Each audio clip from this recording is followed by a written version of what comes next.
Join me right now is one championship flyweight contender, Reece McLaren. Reece, how you doing today?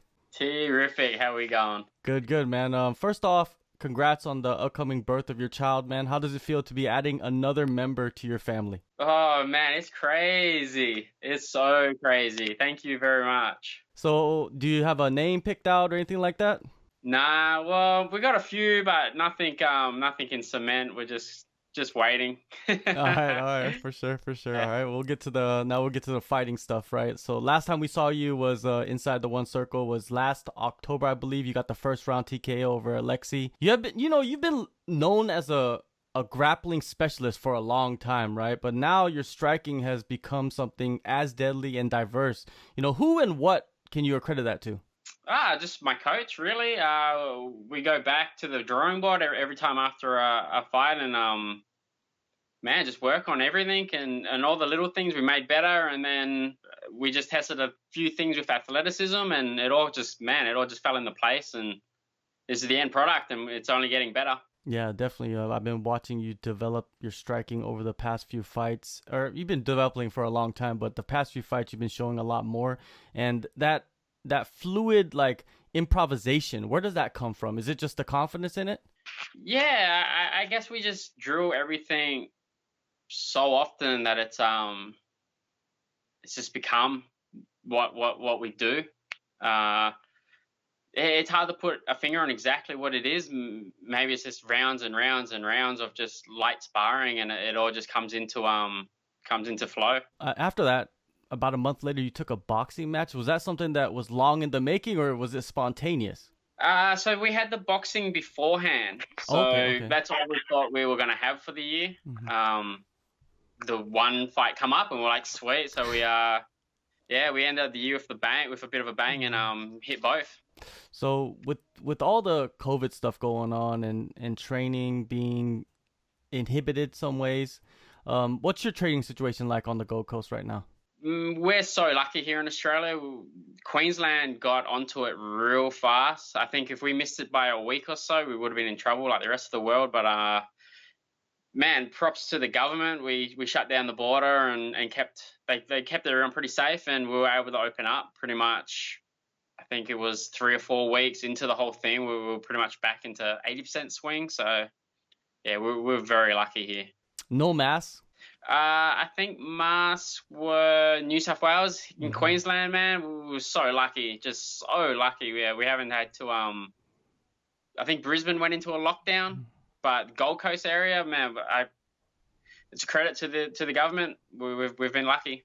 Did you have a lot of fighters from like other parts of Australia migrate to the Gold Coast since it was so free? Yeah, we had a few come up. Of recent, we've have my cornerman at the moment. He's come up from Northern Victoria, probably now 6 months or so ago, and yeah, he's living up here now, and we're just adding to the team slowly. And yeah, I would kind of expect more, but not really. Hey. Okay, all right. Well, speaking of the team, Puma, your training camp is there. Are there any other spots you frequent to get work in? To be honest, all MMA just straight out of Puma. We really don't have to go anywhere else. We have it all. Before heading into training camp for your upcoming fight, did you focus on anything in particular to sharpen up? Not really. For us, it's always just like a research and develop morning, and then put everything into play in the afternoon. We've been developing my striking now for. It's quite a weird one. Before I moved here to the Gold Coast of Puma, I was pretty much just grappling. So in all retrospect of my MMA career, I've only really been striking for the last 4 or 5 years solid. So it's just up and up. Yuya Wakamatsu, besides having a phenomenal name, what can you tell me about him? He looks strong, physical, and he has a hell of a right hand. That right hand, what I mean? What else does he impress you with? Because that right hand, we know about it. He's been using that for a long time. Everyone knows about that right hand. Yeah, look, he's scrappy, and he really, man, he doesn't matter who you put in front of him, he goes out there to win. So yeah, he's a good competitor. I'm very excited to get in there with him. Do you think his style will allow you to show more of your striking, or do you feel like this will be, a grappling affair?